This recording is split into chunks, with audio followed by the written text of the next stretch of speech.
Welcome to Evan Makovsky's Business Podcast, and I specialize in talking to C-suite executives, owners, people in high places.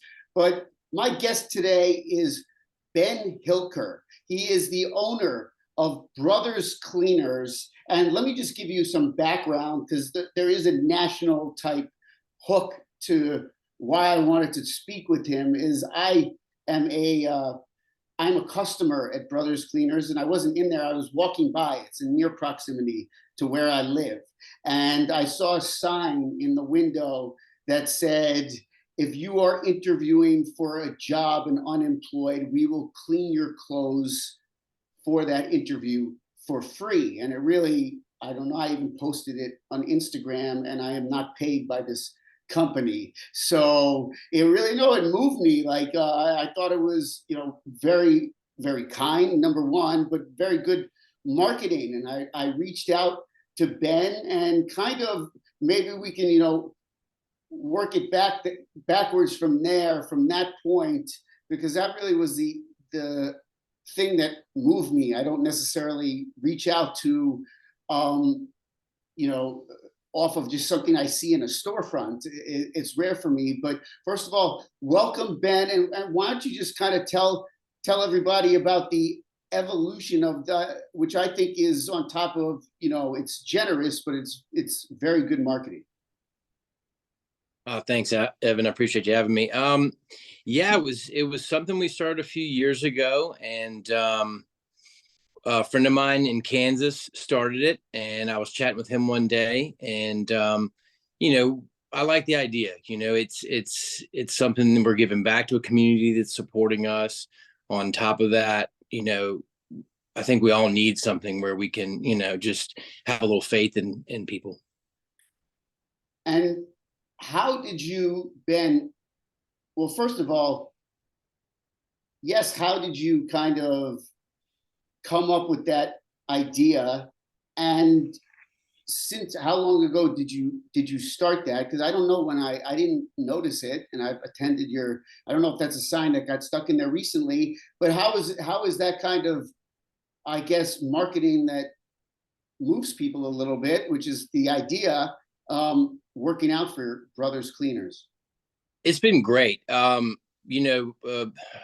2 or 3 years ago, a friend of mine in Kansas owns a dry cleaners, Dave Coyle, and he started doing it and had great results. People were talking about it.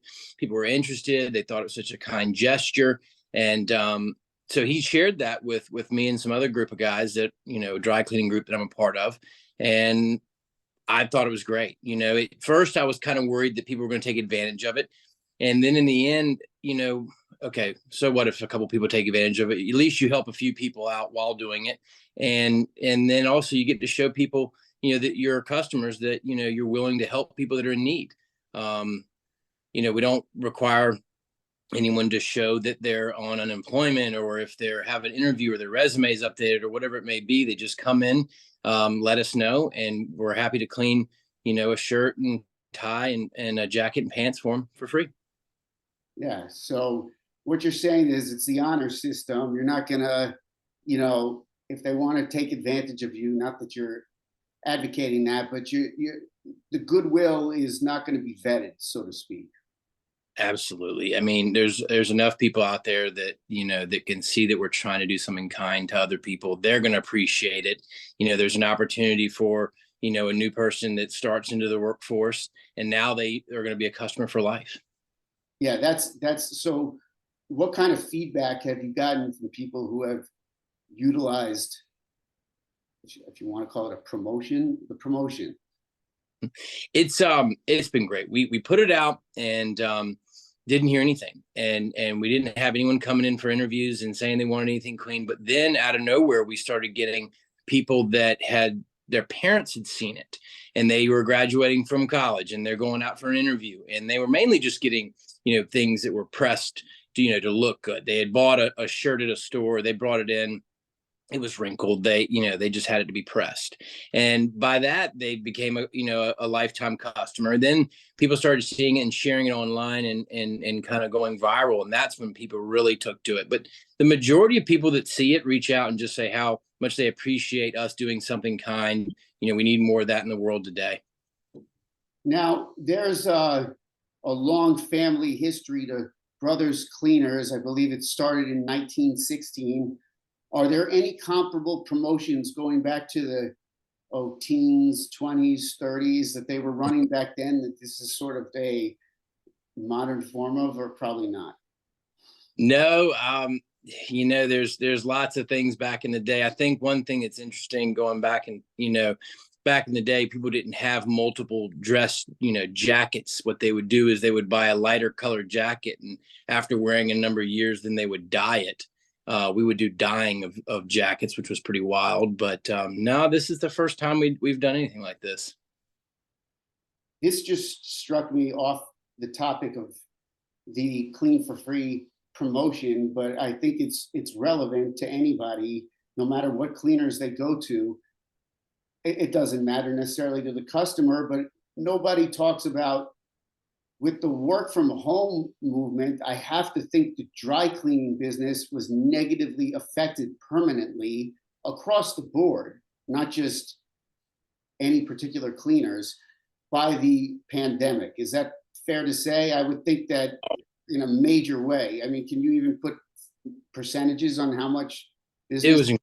It was incredible. We got hit so hard, and that's partly why we're lucky. The dry cleaning industry is a very close knit group, and we all communicate and we all talk, and that was a rough time. But we all kind of pivoted and see what else we can do. We offer free pickup and delivery, and what worked with that is people are on calls, they're at home, and they're busy. They don't always have time to be doing laundry and taking their comforter while they're out running errands. So we specialize in free pickup and delivery. So we're able to come to people's home or offices. So that helped us out a lot.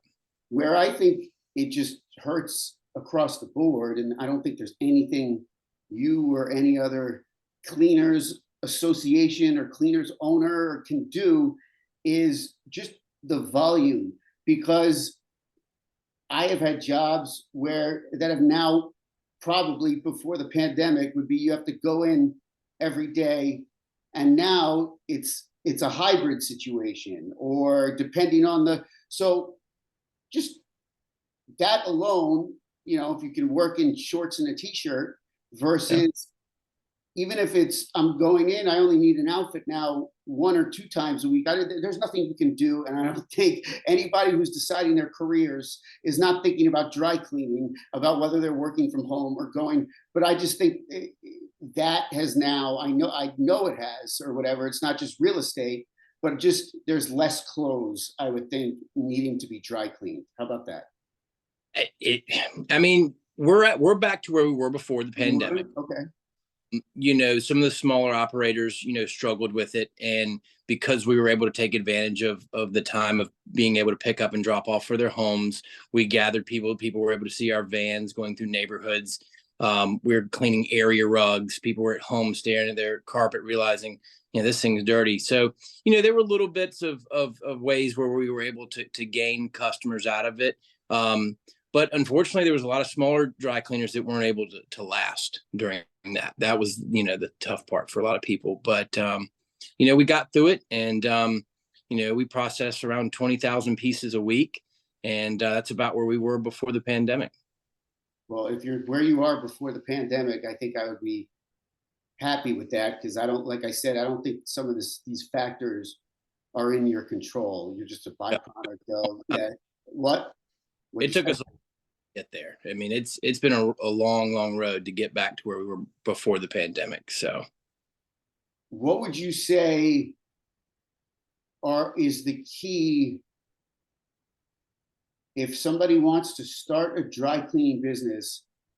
And there's different factors, I know, from location to all that stuff matters, but what is the key to, besides having competent people, cleaning clothes well, what's the key to being a successful dry cleaners, or even a franchise, or whatever it is, versus one that's not going to make it?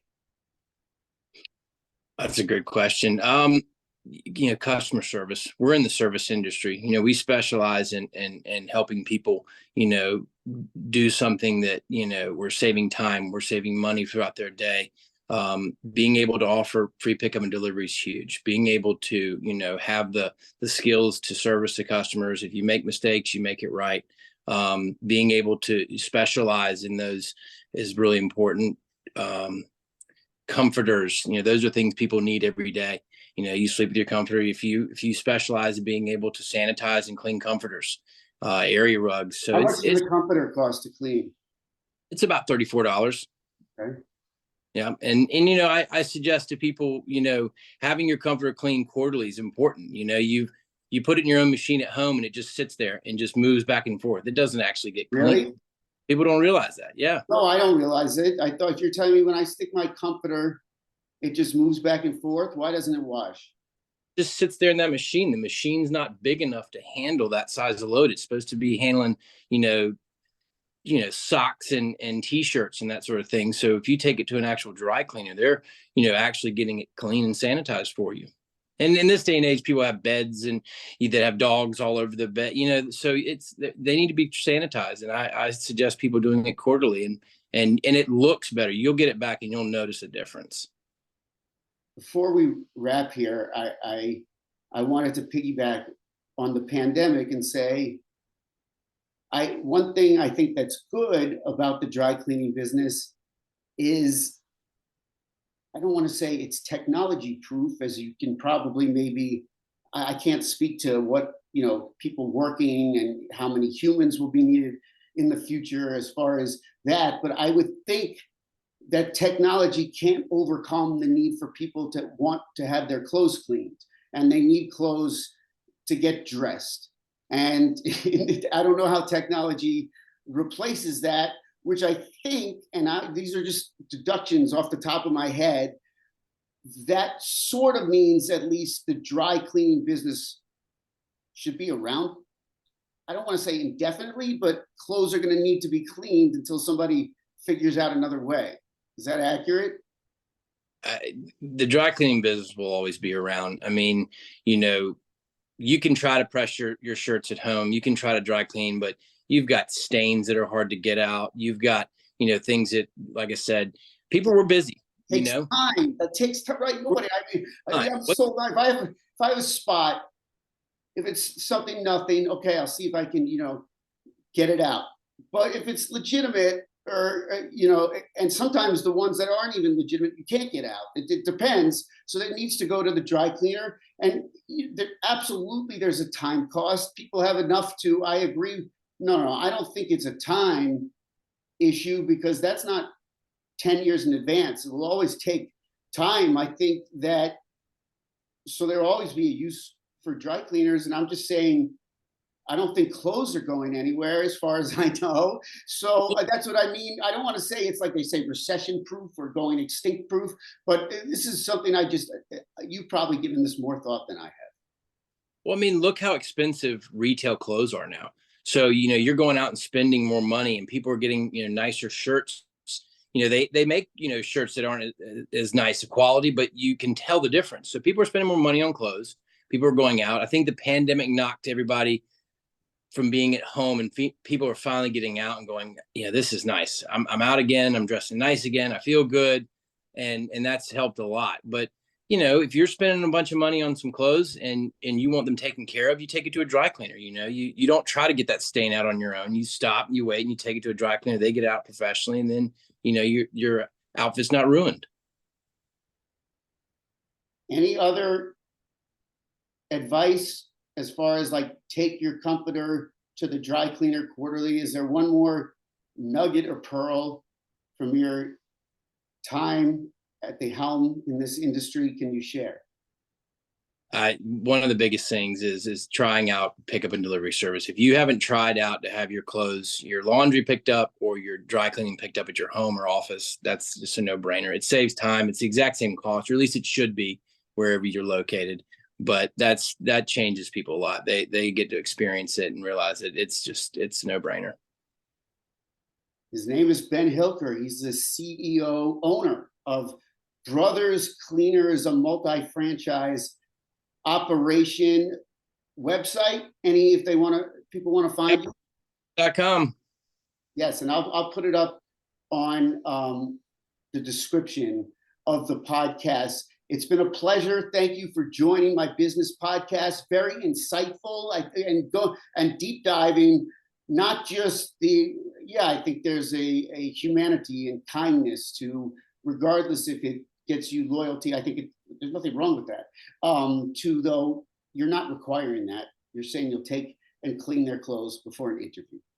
And I think that there's a kindness to that. I like that a lot. To us unpacking the effects of the pandemic to the future of the dry cleaning business, I actually found it very enlightening. Thanks so much. Thank you for having me. Appreciate it. And I am Evan Makovsky. Thank you to Ben Hilker, owner of Brothers Cleaners. We will see you on the next episode.